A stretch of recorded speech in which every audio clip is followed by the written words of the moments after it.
Hey guys, so this month I thought I'd try the tier list a little differently where it's not by the data but more so the traditional approach, and the only reason I'm doing it for this month is that, Kashtira, Photon Hypernova, that's gonna come out at February 10th, and with the YGeoscope data you usually have to wait at least a week for the data to accumulate, and also I'm not quite sure if the site will be able to identify Kashtira anyways, and that's something I'll just worry about in the future. So I thought I'd just do it sort of the normal way and just do more of a prediction of what the tier list would look like. So hopefully you don't mind, but I'll try to be a little bit based on data as well.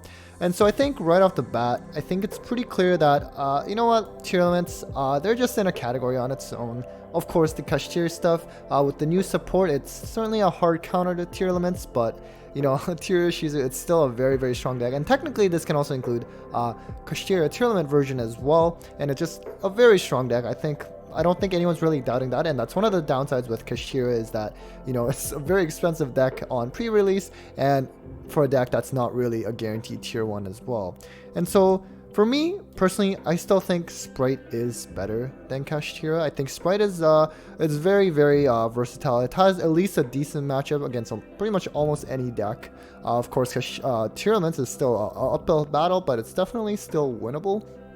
And I personally play Sprite, so obviously I'm a little bit biased, but I do think it's definitely has a good track record and is very established on what it can do at the competitive level. But I do think that the Kashtira will certainly be right behind it, and especially because technically tier lists are based on top cut representation at premier level events, and not necessarily their power level. And when you have a new deck, you're going to have a lot of hype around it, and there's going to be a lot of people playing it despite the high cost. But realistically, if people are paying to travel for YCS events, they're the ones that are going to get whatever deck that they want to get for that event, even though the cost may be expensive. And Kashtira is interesting. So for me, on one hand, I think it's a really cool gimmick that they have in terms of locking zones, and I get it, it's pretty toxic, but it's cool in that it's unique, and I think it has a really interesting kind of play style, and just focusing on banishing face down. It's a really cool deck. It's pretty linear in terms of its play, or maybe I shouldn't say that. I mean, I'm sure there's a lot of complex interactions as well that I'm kind of undermining, but it's a cool deck. The thing I don't like though is that right now, already the format has been quite unplayable for most rogue decks right now because of the Ishizu cards with the Grave Shuffling, as well as the Bestials banishing Light and Dark, which most decks happen to be those attributes. And so now on top of that, you have to add that everything's just going to get banished as well, so just makes a lot of decks that you'll see in this tier list really pretty much unplayable. So that's what I don't like, and this is also based on assumption that there is not going to be a ban list, but hopefully there will be time pretty shortly. And so after that, I'm still going to put Flunder here. I know people are saying Flunder is now sort of like the discount Walmart version of Kashtira, and perhaps some merits to that, but I think it's still a good deck. I mean, it's been topping YCS up until now, obviously at a much lower rate than tier elements, but you usually see it in the finals because it has a good counter to tier elements, although it's really just shifter or not, and that's also applies for Kashtira, although more consistent because they can pretty much banish everything now.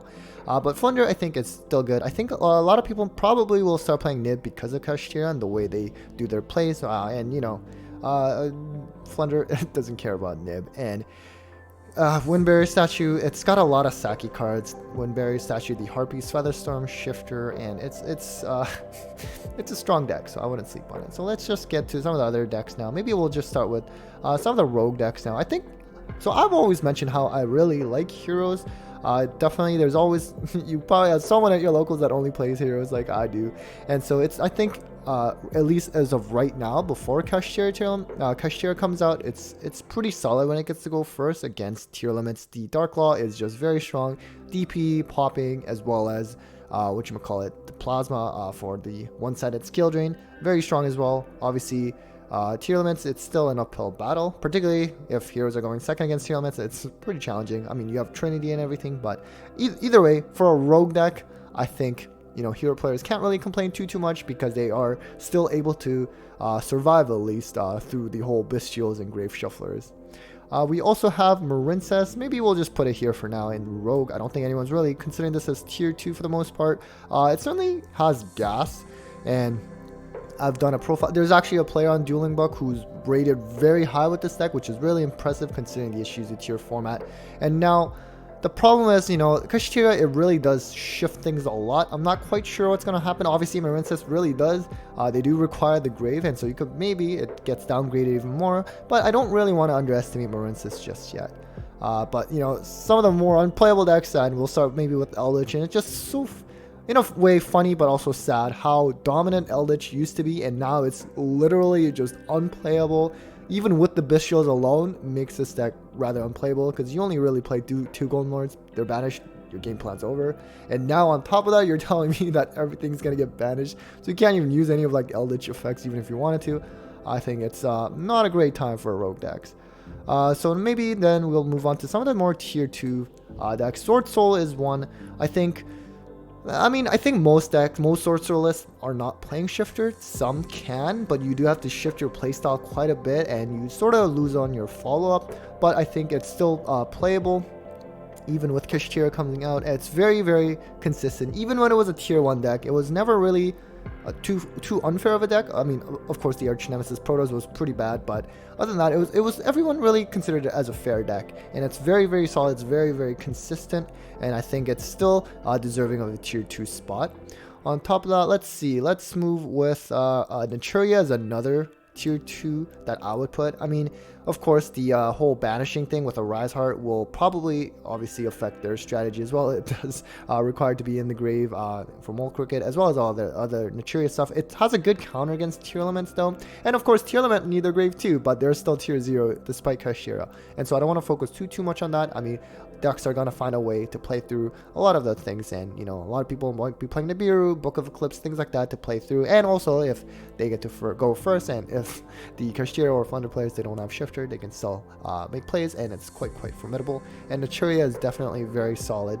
Really nice to see that Naturia is kind of meta again. I really like how they function and their artwork.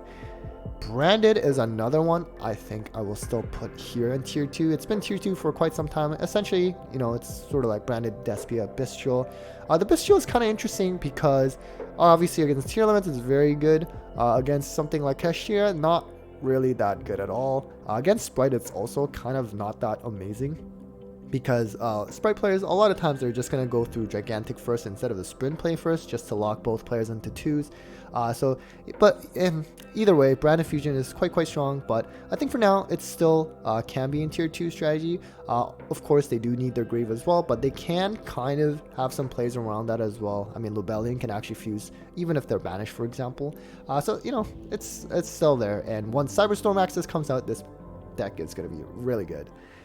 Zodiac, that's interesting. Maybe we'll also still put this in Rogue. I think based on Wydroscope data, actually the play of this deck has fallen a lot since the last month I did it, when it was actually getting some popularity thanks to DB Grinder. It's a Shifter deck. You go second and you just, you know, turbo into like a bunch of material Zeus, but it's funny. It's certainly not at the level that it used to be, but it's kind of nice to see. But I think at least it can play under Shifter, which means it can play under whatever Kashtira is kind of setting up in a way, but I think we'll keep that at Rogue. Runic is interesting. I think I'm still just gonna put it in tier 2 for now.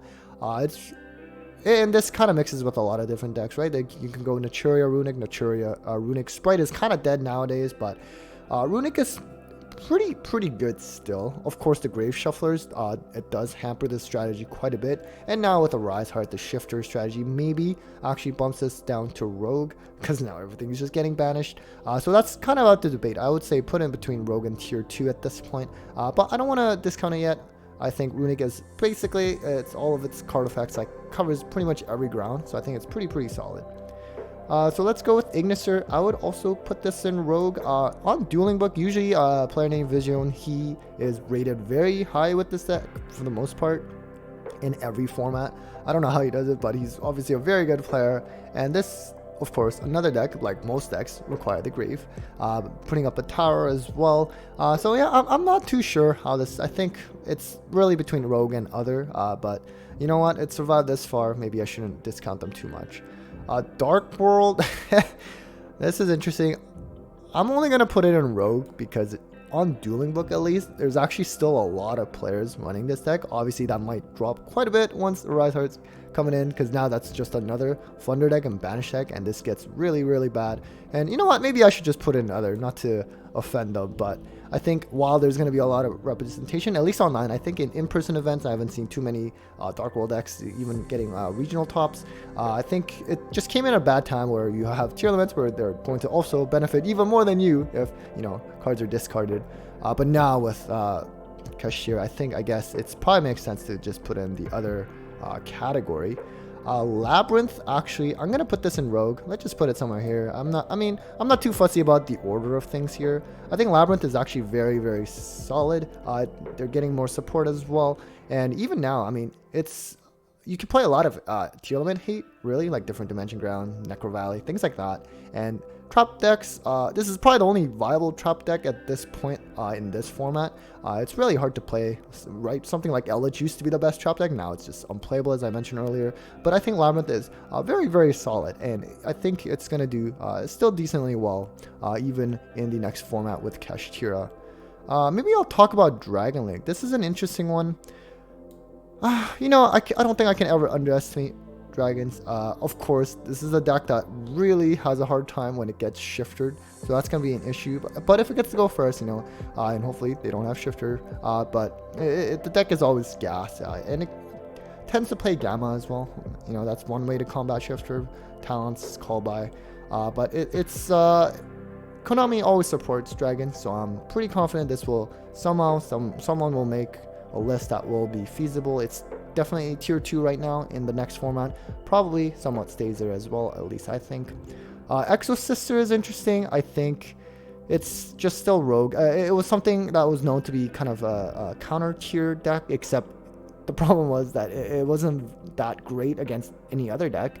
And now we have Kashtira, which is just a better version of a counter tier limit deck, and still has a better matchup against a lot more decks as well. Extra Sisters, definitely can't sleep on them either. It's pretty solid. I like the mechanic in terms of you know, switching between their Xyz monsters. Can play some floodgates and a lot of hand traps as well. And yeah, I think it's a solid deck.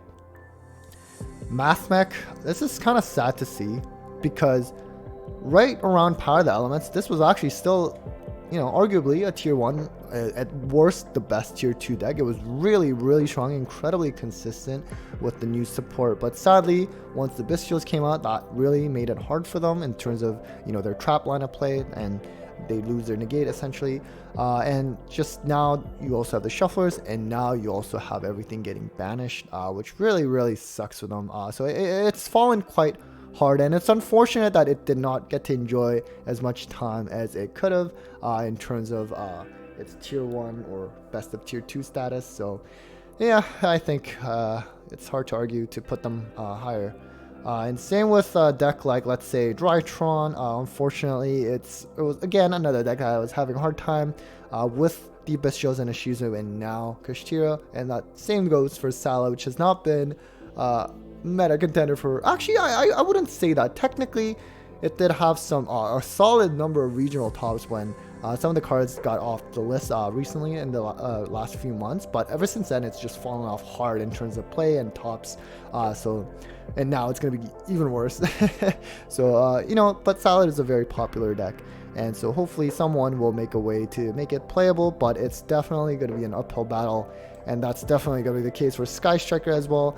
But this deck does not die in terms of popularity, because on Dueling Book this is still played quite a bit, and it's kind of like Eldritch in a way. You know, you only have so many rays, and Bestial can hit them, the Shizu cards can hit them, and then just being banished and everything. But at least Sky Striker gets a lot of support as well, kind of like Dragons almost. Konami really loves Striker, and you know, every now and then Sky Striker comes back to being a meta contender, at least tier 2.